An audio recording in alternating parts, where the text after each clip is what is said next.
Welcome to Voices from Cambridge, a podcast about the people behind the university. In each episode, we explore their journeys and what Cambridge has meant to them. We are your hosts, Annie and Alia. Our aim is to open up Cambridge and share conversations that connect and inspire. With a special thanks to the Wolf Institute for hosting us. Thank you for being here. Today we have with us Mark Wells. Mark, let's start with your Cambridge story. What first brought you here as a law student and how it shaped you as a person? Well, I was pretty good at history at school, and I sort of went for the Oxbridge exam. But my parents thought I'd make a great lawyer, wrongly as it turned out. But so I actually applied under law, and obviously I managed to get in, which was a bit of a surprise to me. But I think that was quite a moment, I think, in my life. I remember because I was at school locally here. I was boarding at the Lees, and I had the interview. And afterwards, I got an unconditional offer, actually, which was again a surprise. So, but I remember the day I got the unconditional offer, I snuck out of my boarding house at midnight, and I walked down King's Parade and stood in front of St John's College, staring up at the Great Gate, and just thinking, I still can't quite believe I'm actually going to be going there next year. So yeah, it was I applied for law and did my law degree. Didn't do particularly well. I didn't really enjoy it very much. Perhaps should have stuck to history. But I went and got qualified for my mum and dad. And the day I qualified, I handed my notice in because I knew the law wasn't for me, and was unemployed for a few months trying to work out what to do. And I eventually got a job selling shirts at Next in a retail store there, and I spent the rest of my career in business. Wow, that's amazing. What a story. Much like your character Nick, he was studying law, wasn't he? He was, yeah. We'll get to that. You always put a bit of yourself in the story. But you returned years later as a fellow and a bursar at St John's. How did it feel to come back to your college in such a different role? It is so different being on the other side of the table. When you're a student there, I mean, it's a bit of a sprint, doing an undergrad degree. It's so busy, isn't it, for those 3 years?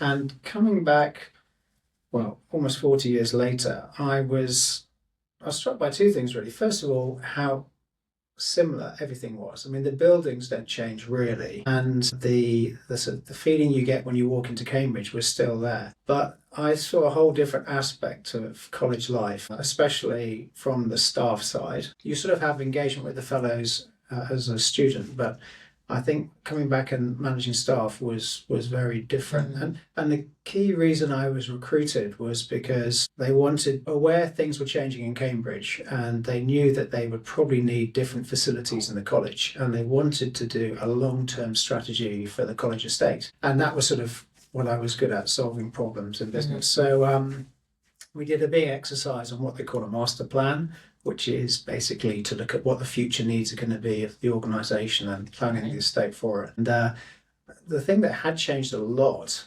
since I'd been a student here was the fact we have so many more graduates in the university. And I think there were about 70 or so at John's when I was a student. And when I came back, there were 350, which is interesting because one of the biggest problems that the college was facing was that they weren't seeing much of the graduates. The graduates were going straight from their hostel accommodation to their faculties and not really getting involved in college life. And we saw that was probably going to continue with the development of West Cambridge and the Addenbrooke site. So the big task I had to do was to work out with the college what we were going to do about that. And we basically came up with a strategy to make the college more of a magnet for the graduates, and we put a series of magnets in the plan. One is the big sort of cafe area, cafe buttery, which we've revamped and is now operating and is looking great. I love that place. Yeah, it's fantastic, and we've seen a lot more people coming into college now because of it. And then we're going to redevelop the sports fields a bit to put more sporting facilities for graduates because they don't all play rugby, hockey and so forth. And then we also wanted to make sure that we sort of remodeled the Fisher building area and make it more attractive and maybe more facilities for students to come and do there. So they're about to do that phase now. So 3 big magnets, and also move the graduate accommodation back onto site. And you probably at the Wolf Institute here, you're seeing just up the hill a lot of redevelopment there. Right. We're trying to move more accommodation. The goal is to get the accommodation within a 5-minute walk of the cafe. That's the concept. So yeah, so that was the big thing, and there was consequences. I think that I also noticed coming back was the atmosphere in college was a lot more tense. I think there's a lot more academic pressure than I remembered, and I think that was being reflected in the students being more stressed, and also the lack of participation in things like music and sport, which when I'd come up, I mean, everybody studied and did something else, and that had sort of waned a bit. And our academic performance wasn't the better for it. We'd sort of dropped down the Tompkins table. So the second thing that sort of we really looked at was trying to get not only the college a physically more attractive place for the students to be, but also culturally more attractive. And so we had a big emphasis on sports, particularly women's sports, and also music. And we sort of revamped those 2 sides of college life, and it seemed to work. I mean, participation is huge now in sport. I think when I came back, we had seven boys playing hockey and about 9 girls, and I think now there's somewhere close to 70. Wow, the numbers speak for itself. Yeah, and the academic performance, I think we went from 16th up to 3rd equal in the Tompkins table. So it was a really interesting project to come back and help with. And then once that was done, really, I think I realised that the next 20 years or so, the college is going to be building lots of buildings, and that's not my expertise. So I stepped back, and then we've recruited Alison, who's the new domestic bursar, and she's from a construction background, and she's implementing the plan, which is really impressive, actually. That is very impressive. I didn't know myself that this much is happening. Yeah. Well, it's funny, you come back to Cambridge and so much of it, like I said, looks the same, but people forget it's really is a leading edge university. So behind those old buildings, there's a huge amount of stuff going on. That's for sure. I guess it shows, I mean, the university and St John's continues to attract like the best of the best. Yeah, very much. And I think, the lovely thing for me is when you come back is you see, I mean, my biggest thrill working in the college was actually working with not only the students who are terrific, but also the staff. Yeah. I mean, my old bedder was still here. Believe it or not, Louise was still there. My first day in college, I was walking through the college, and I saw this lady walking towards me. She was giving me a funny look, and I thought my flies were undone or something. And she gave me this funny look, and she said, "Hello, Mark." And I said, "Hello." And she said, "It's Louise." And I suddenly realised it was my bedder, and she'd been there all that time I'd been away. So, and I think that's the thing I really enjoyed getting to know the staff in a different way. And it's like most of the institutions in Cambridge, it's they're the unsung heroes of the university. Yeah, and I picked that up from your book as well. Yeah, I've tried to, in the books, I've tried to reflect the fact that it's not just about the students and the teachers. It's actually, there's a huge community of people involved in college life. Well, Mark, clearly Cambridge, not only Jones, holds a very, very special place in your heart. What it makes, in your view, such a unique and interesting environment, Cambridge, not only for students, but also for writers and thinkers? Well, I think it's hard not to be affected by the atmosphere here. When you come to Cambridge, if you just step off the bus or the train, you come into the centre of town. I mean, it's very much. I've always felt, compared to Oxford, Cambridge is a university with a city around it, whereas Oxford is a city with a great university.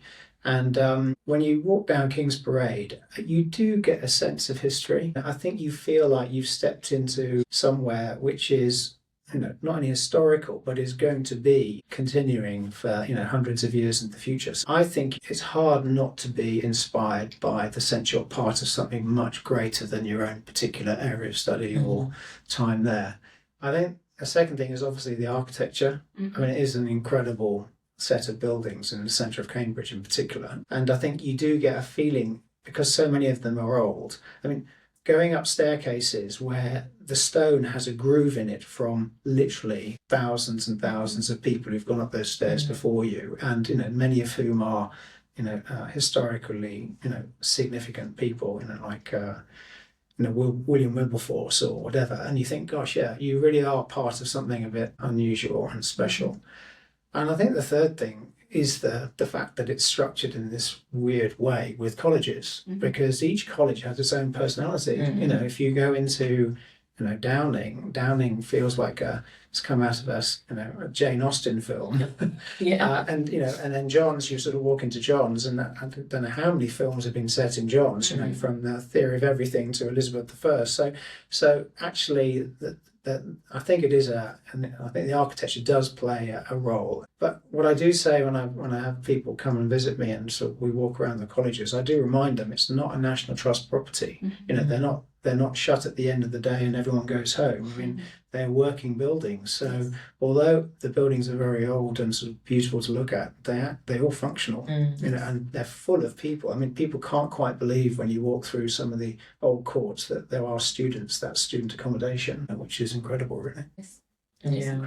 And there's that wonderful moment, isn't there? For those of us who are here, throughout the year, there's that wonderful moment in October where there's almost like a quiet period at the end of September, because basically the tourists have gone, everyone's gone back to school, the students aren't quite here. So you have that sort of couple of weeks where it's a bit quiet. And then suddenly, first week in October, woof, this sort of cohort of new students come into Cambridge, and the excitement and the buzz, everybody, even sort of like long-standing fellows who've been here sort of 30 or 40 years, they'd all talk about it, that feeling of energy that comes into the city, which is really special. Yeah, Cambridge is a city with energy. Yeah, absolutely.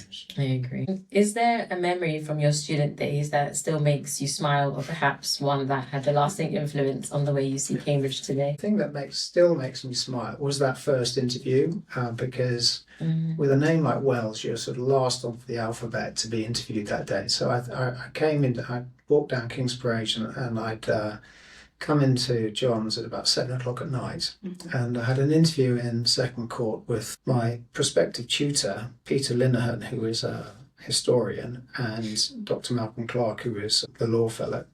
And I went to Peter Linehan's staircase and went up to his room, and Peter was looking a bit tired, to be fair. And the first thing he did was he said, "Would you fancy joining us in a glass of sherry?" And as a sort of 17-year-old, I was thinking, is this part of the assessment, how I can... And I declined, because I don't drink much alcohol. So... and I certainly didn't drink then, and I declined, and I wasn't sure. From the moment I walked in, I thought, was that a mistake? So I was completely panicking, had I made a terrible mistake? Anyway, I managed to get through it, and it went fine. But it still smiles that your first experience of Cambridge was being offered a glass of sherry on a winter's evening with your prospective tutor.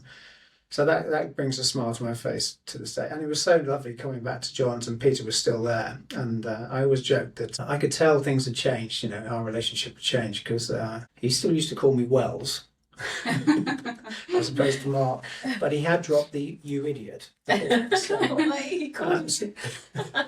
So yeah, but then as far as lasting, I suppose the lasting thing was that in my final year, I remember looking across hall one evening and seeing the most beautiful girl I'd ever seen, and then and we're still together 40 years later, married with 2 children and a grandchild, and so the most lasting impact of Cambridge was that I met my wife here. Well, that's so beautiful that you met your wife here and you guys are still together. It's so inspiring. Yeah, well, it's one of those things. I think you're in this melting pot of people, aren't you? And relationships as a young age don't always work out. But Karina she was at Anglia Ruskin University, and she was working as a waitress in college, so we met in the dining hall, and even to this day, every now and again, we'll go back in there and just remember that first moment we met, which was lovely.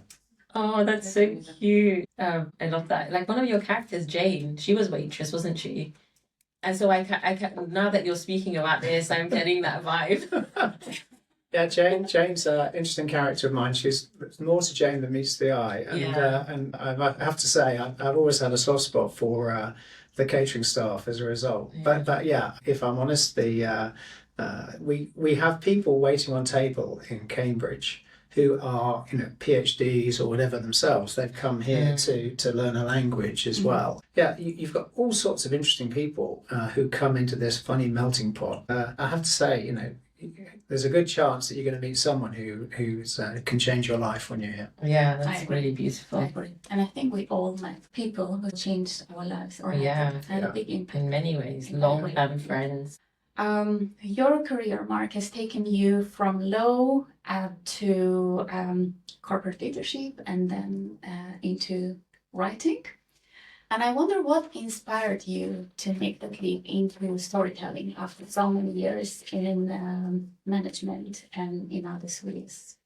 Well, I think when I finished the master plan and knew, it was time to hand over to someone to build the buildings, I sort of stepped back and I was 55 years old and I wasn't quite sure what to do next. So Karina said to me, well, you've always had this idea for a book. Why don't you go and write it? And I thought, okay, well, let's do it properly. So I actually signed up to do a creative writing course. By then, though, I'd pretty much started writing. And one of the lecturers, before I enrolled in the course, he said, can you submit some writing, to make sure you're serious about doing creative writing? And I submitted what I'd written so far, and he contacted me and just said, I don't think you need to go on the course. I think you should just get it published. Oh, wow. So yeah, I published it, and within 9 months of that, I published it, and it became a bestseller on Amazon. So yeah, I think after that, I just kept writing. But at some point, I will go back and probably study it properly and see what I've been doing wrong. But yeah, I think it was the fact that I had the time to write and I had this idea. How much time did you have? So the first draft, I think it took about 6 months. It was quite quick because it was just in there and I just splurged it out. But then anyone who's written a book will know that that's just step one. And then you've got the whole editing process. So I had 3 editors. I had a development editor who knocked it around, and that was a big rewrite. And then I had a copy editor who sharpened it up for me. And then I had a bunch of basically advanced readers who I sent it to who, I knew read fantasy. And so they gave me some feedback, and then I did the final proof edit. And so that process took about 6 months. Okay. Yeah, it's not that long. No, yeah, it's when you have an idea. Yeah. No, I think if you're really clear about what you're writing, it can go really fast. I think, if I'm honest, the later books took a bit longer. And the reason they took longer was because that first book was the original idea. But the later books, people wanted to know what happened next. And I had to work out what happened next because I hadn't really thought it through. But in the end, it's turned into a trilogy, and there is an overall story arc over the 3 books, which works really well. So I'm glad, actually, I got nudged by the readers to write a bit more. Well, at the end, you left it on a cliffhanger with Mary. So you kind of... he needed this, they needed the second book. So Very much, yeah. I very much enjoyed reading the books. Your Cambridge Gothic series has resonated with many readers. What was the spark that started it all? I remember a moment when I'd come back from, I think it was a jurisprudence lecture. I hated jurisprudence. It was my worst subject. We had I won't say his name, but we had a fellow in Pembroke who was our supervisor in it, and he had this. He had very, very long limbs, and he had this weird habit. He would sit in this armchair and he'd cross his legs and both feet would be flat on the floor, and I couldn't quite work out how he did it. I think I spent most of the supervisions just looking at his legs trying to work out if he was a spider or something.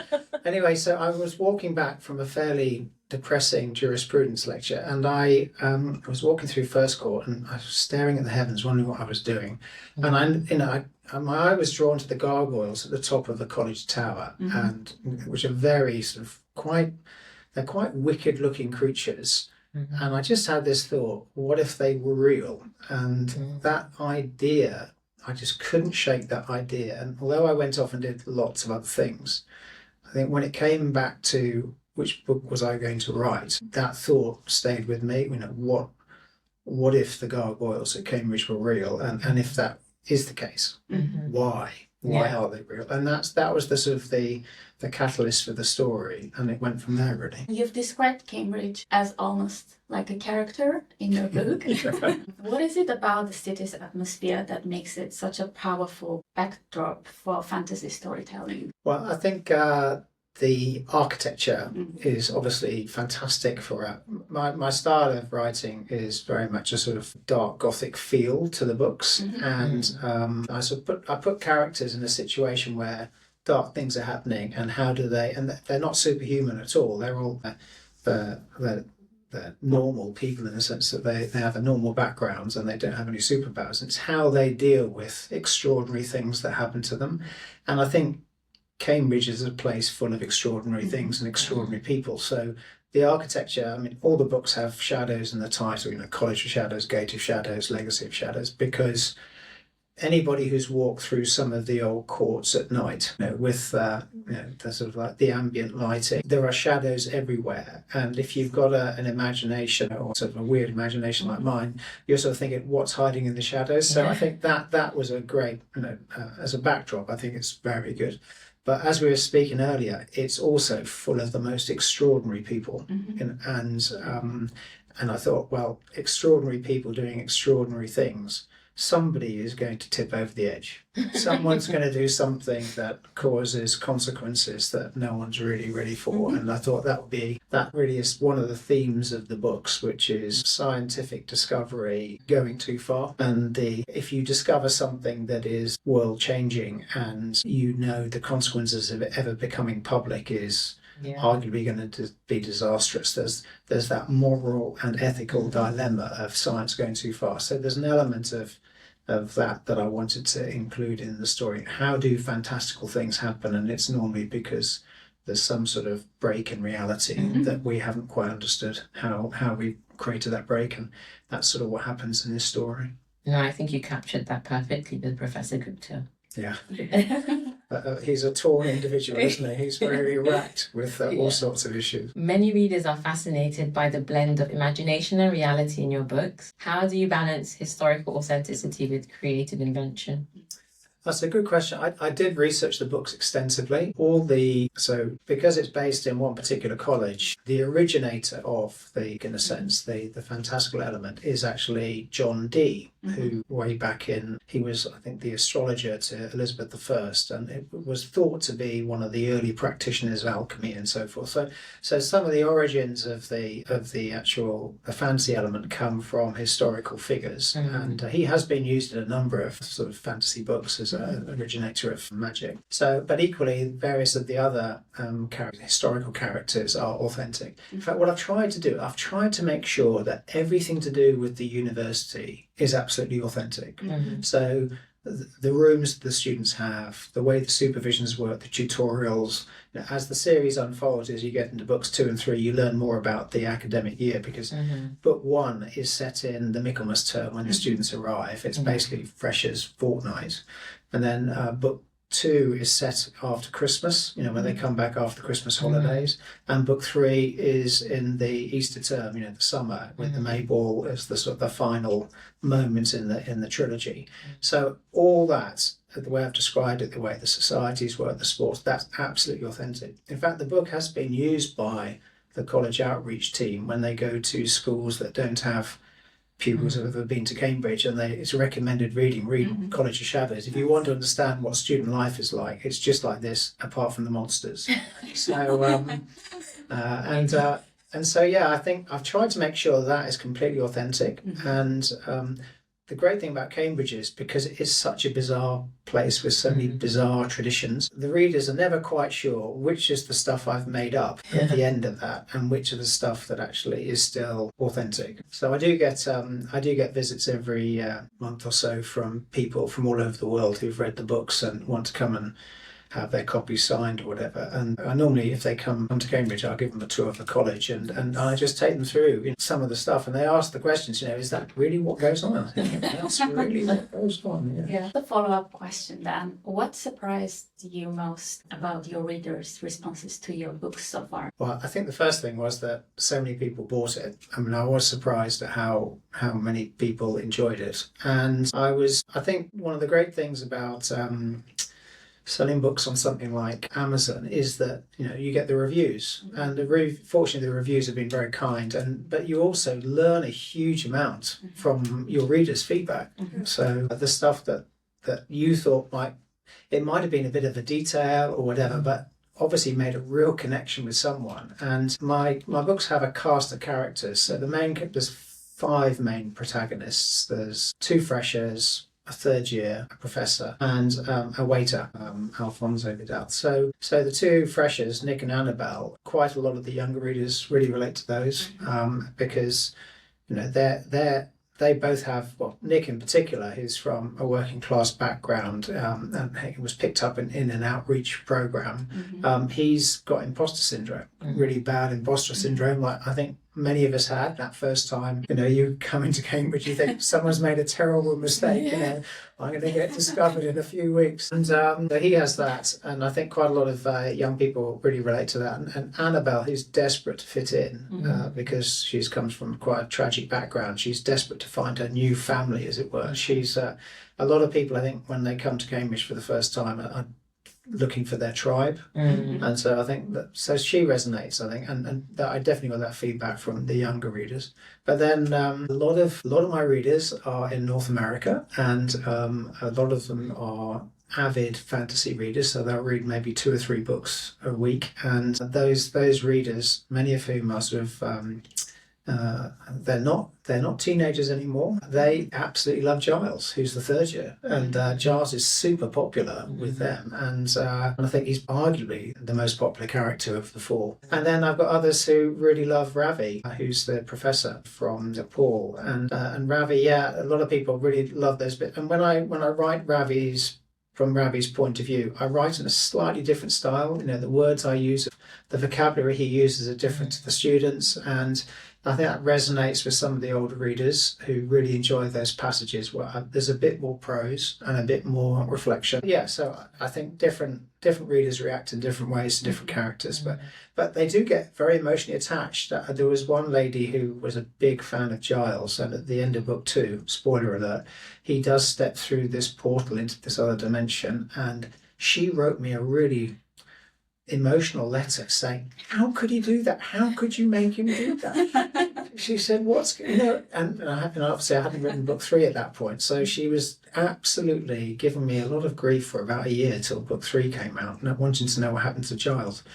But then I've had lovely letters. There's a couple of minor characters who there's 2 keen sports people. One's a rower for one of the college, for the university, and the other is plays for the university at a rugby. And they're gay, and they form a relationship. And I got a lovely letter from a guy who was at one of the Ivy League universities saying that he was gay, and he was really appreciative I put that element in the book, because he said he found it very difficult, at university, expressing himself fully, and he was really pleased that I dealt with that issue sympathetically. So so it's interesting what people get out of the books, and I'm always surprised, and I love it. I love hearing from readers. If I do a lot on social media because I really love the engagement. No, I think your books are wonderfully intergenerational and inclusive, and it captures like the essence of people that you represent and also the college itself. So what's next for the Cambridge Gothic series, and are there new stories or worlds on the horizon? I think, like I said, the first 3 books ended up being a trilogy, and the story arc is pretty much finished at the end of book 3 for that story arc. I've been thinking long and hard. I took a couple of years off writing because I was a bit exhausted, if I'm honest, from that process. So I've been taking a couple of years off to sort of think through what I'm going to write next. I think I'm still going to set it in the Cambridge Gothic world. It's the world I love writing in, and I'm probably not going to write another trilogy. Not deliberately anyway, simply because I realised with hindsight, it was, as a newbie writer, having multiple points of view and a plot that goes over 3 books is supremely complicated. I had the whiteboard of doom in my study, where I was trying to work out how I was going to tie up all the loose ends or keep people engaged throughout the 3 books. So I think the next one will probably be more of a standalone, and it will probably focus on 1 or possibly 2 points of view. And I think it might well be Giles and Jane. I think those are the two that I think I would like to write more about. I'd like to find out a bit more about both of them. Because you do find out about your characters as you're writing. I mean, you think you're going to write a scene, and then he does something that you didn't expect, and so that's in my defence to that reader who was very upset with him now. But I think I'm a big believer in it. If you're writing something and your character starts doing something that feels right at the moment you're writing, it's probably because that's probably what they would do, because you do very much get in character when you take a particular point of view. And so yeah, I think I'm probably going to take Giles and Jane because they have an interesting relationship. And like I said, that Jane I think is quite a deep character, and I've not explored enough about her. And I'd quite like to see. I think it's I love the Robert Galbraith series, Cormoran Strike and Robin, the relationship between the private detective and his partner, and yet they're not romantically involved, but there's clearly a chemistry between them, and I sort of feel I'd like to explore something like that with those two, because I think there's a spark there, but I don't think I want it to kindle into anything more at this stage. So I just want to see how that goes, and so that's the book I've been plotting out this last few months, and I'm going to start writing it on the 1st of November, and I'm hoping to get the bulk of it done down on paper before Christmas and see what it looks like. So we have a Cambridge Gothic exclusive. I actually just want to go back to the point that you made earlier about your books being used for outreach purposes and for people to get to know it. I wish I had read this before I came to Cambridge, because it's such a great way to understand how the collegiate system works. And because as somebody who comes from like a non-academic family, it's just such a great way to understand it. So. And it is unusual, isn't it? Because in some ways, the college becomes your home from home, and I think Cambridge is quite an intimidating place. If you get an offer from Cambridge, there's so many myths about Cambridge, and I wanted, part of me about in writing the books wanted to explode some of those myths. So one of the things I always find really it's almost counterintuitive, but you walk around the old colleges like the Trinities and the Johns of Cambridge, and you see these amazing buildings, and you think, gosh, you must need to be really wealthy to come here. It's actually the opposite, because the oldest colleges have the biggest endowments because they're older, and therefore they're the most generous in support. So actually, if you're like Nick from a disadvantaged background, he chose really by accident but really wisely to go to John's because he gets a full bursary. And so I think I tried to sort of get across some of those things. They're not essential to the story, but I fed them into the story because I wanted people to understand that actually, no, if you're going to meet people from all sorts of backgrounds, if they're bright enough to get in, it doesn't matter their background. How do you hope your readers, see Cambridge through your writing? Yeah, I think I very much wanted it to be a way of people understanding that behind those gates that look so intimidating, there are just people. And the fellows are just people. And the academics who work here, they've obviously got an incredible ability, but they are just people with all the strengths and weaknesses that people have. And I think that's one of the things I was very adamant about, that none of the characters should have a special power. That actually they're normal people who, Nick is more of a outdoorsy type. He plays rugby. Annabelle is more studious. But I mean, Nick's gone to a state school. Annabelle's gone to a state school. Giles has gone to a boarding school, but he's actually very lonely. And he sort of hides that with his larger-than-life personality. So whilst they're all heroes in the story, they will have their weaknesses as well. So I really wanted to get across that, if you've been to Oxford or Cambridge or an Ivy League institution, at the end of the day, you are a human being. And that's I hope most readers will engage with the characters. And the feedback I've had is that does seem to come across. People do identify with the characters, which I'm pleased about. I think the other thing that I really wanted to get across is that although Cambridge isn't intimidating, I mean, Ravi Gupta, who basically looks after the students. I mean, he's a tutor, and he really looks after them, and that's what the tutors do. There's a fantastic support structure in Cambridge. I mean, your tutor is there to make sure you get through, and I think something like 99% of Cambridge students get through their exam. I mean, the dropout rate is almost non-existent, and it's because they get such fantastic support from not only the academics but also the bedders. So for those who haven't understood the bedding system, that's the name, the Cambridge term we give to basically cleaners, and the cleaners come to your room once a week in John's. And I know when I was the bursar there, we give all the cleaners mental health awareness training. Just have mental health awareness training, and so do the catering staff, and we train them because they have a lot of interaction with the students. And they will spot by going into a student's room if the student's starting to struggle. Yeah. And so that's one of the key bedders in the story, or key minor characters in the story, is Giles's bedder, Rose, and she plays quite an important role in the story as it goes on.